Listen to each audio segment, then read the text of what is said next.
Mama nisaidie kunificha. Nisaidie kunificha.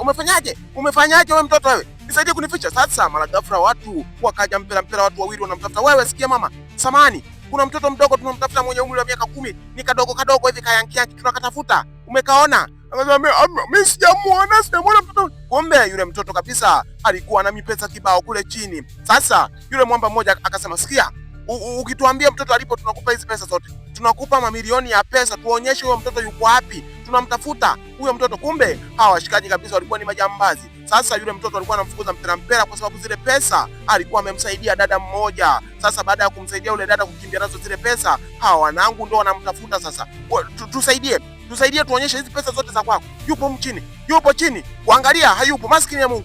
Katoto kamejificha kabisa sehemu, kamekimbia. Sasa yule mama kabisa, kulingana na zile tamaa, hawamuoni yule mtoto. Sasa wale majambazi wakasema, wewe lete hizo pesa.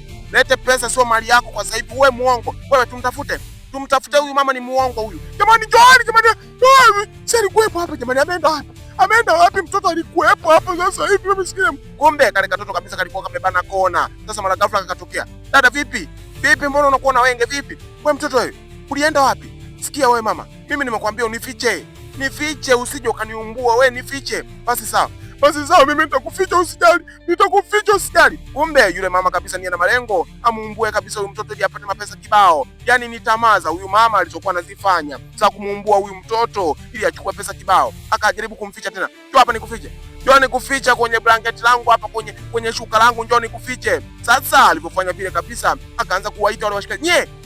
Njooni, yupo humu ndani, njooni chapu, njooni. Sasa alipoanza kuwaita kabisa, anasema, wewe nini?